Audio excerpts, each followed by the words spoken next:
Hoy nos estamos colando en una platanera para dar un poquillo de información sobre este cultivo que seguramente muchos de ustedes no conocen. El plátano que tenemos asimilado como algo tan nuestro, como algo muy canario, pues en realidad es una planta que viene del sudeste asiático y entró en Canarias alrededor del siglo XV a través de Madagascar, África, y luego llegó aquí.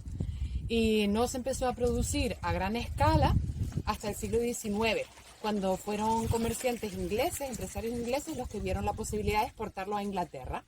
Entonces ahí empezamos a cultivarlo hasta que a mediados del siglo XX pues ya se exportaba a muchos lugares, ¿no? A partir de mediados del siglo XX se empezó a exportar sobre todo a la península, que es hoy en día nuestro mercado principal.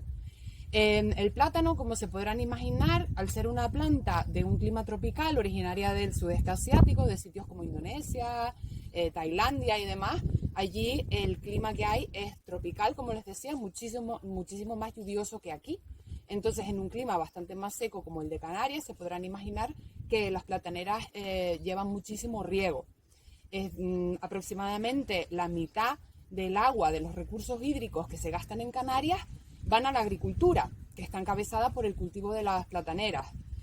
Para que se hagan una idea, aproximadamente una de estas plantas lleva cada día entre 15 y 20 litros de agua de riego.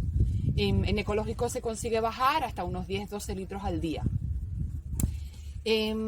Para que se hagan una idea todavía más clara, cuando nosotros compramos un kilo de plátano en el supermercado, que puede estar alrededor de €1 el precio, para producir ese kilo de plátano se han gastado alrededor de 400 litros de agua. Esa es la huella hídrica que llamamos del plátano, que es bastante brutal. Si lo comparamos con el aguacate lleva casi el doble de agua, entre 700 y 800 litros el kilo de aguacate.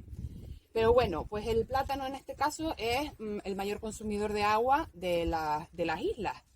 Un dato también importante es recalcar que el 10% de la producción de plátano de Canarias cubre la demanda interna de nuestras islas. ¿Eso qué quiere decir? Que el 90% va fuera, sobre todo, como les decía, el mercado peninsular. Estamos empezando últimamente también a exportar a Marruecos y a otros lados, pero es residual, ¿no? El mercado principal es la península. Más del 90% de nuestro plátano se va fuera. Entonces cabe plantearse si es sostenible cultivar en un sitio tan seco como Canarias una planta tan demandante de agua para luego exportarla. En principio parece que a lo mejor no tiene mucho sentido. Por otro lado, también recalcar que el cultivo del plátano es muy difícilmente mecanizable. Entonces casi todos los procesos de cuidado de la planta, del desflorillado, todo lo que se hace es trabajo manual. Entonces la pregunta es rápida, ¿no? Nos viene a la cabeza cómo es posible que con el tremendo gasto de agua que supone producir el plátano y además con todo el trabajo manual que conlleva, cómo es posible que todavía sea relativamente barato, ¿no?, en el mercado. Pues esto tiene una respuesta muy sencilla, y es que está subvencionado, ¿no? La Unión Europea, sobre todo, aporta subvenciones al sector platanero, y hay pues, casi todas las empresas productoras de plátano son viables gracias a estas subvenciones. Solo muy poquitas que tienen pues una gestión pues un poco mejor, que cultivan un producto de calidad, que van en ecológico, pueden a lo mejor subsistir de vender su producto, pero la mayor parte del sector platanero es viable simplemente gracias a las subvenciones, que en algún momento se recortarán o incluso desaparecerán, y entonces vendrá el siguiente monocultivo a nuestras tierras, ¿no? Una curiosidad es que es la misma variedad la que se comercializa de plátano a nivel mundial. Existen distintas variedades. El plátano originariamente es un fruto que tiene semillas, ¿vale? O sea, en el sudeste asiático el origen del plátano es un fruto con semillas. Entonces aquí lo que se ha hecho para comercializarlo a nivel mundial, como las semillas no interesan, pues ha sido realizar diversos cruces y selecciones hasta que la variedad que se comercializa mundialmente, ¿no?, es la misma.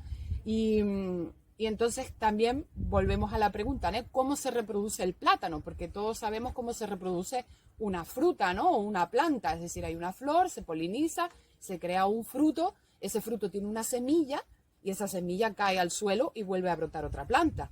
Entonces, ¿cómo se reproduce una planta que no tiene semillas, un fruto que no tiene semillas? Un plátano cae al suelo y no cae ninguna semilla que vuelva a hacer brotar otra planta.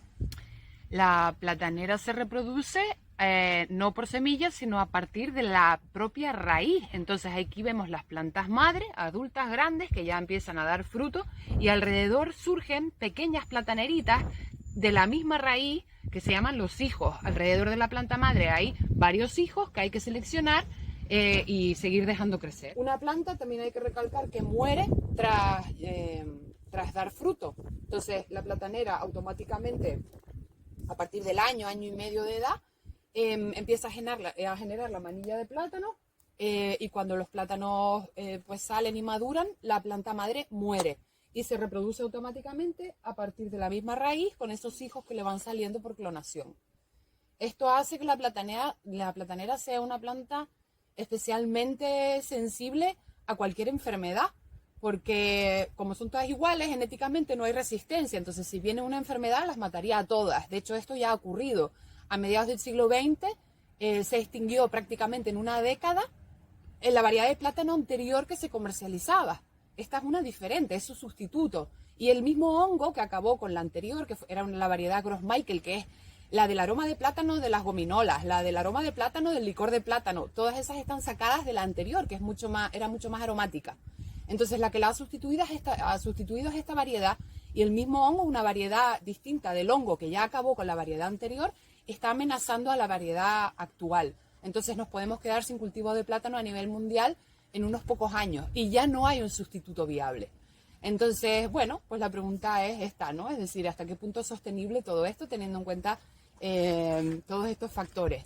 Y también me parece interesante ser consciente de algo que tenemos tan asimilado y que para nosotros es algo tan común en Canarias como es el plátano, pues conocer un poquito más, ¿no? Y ser consumidores conscientes.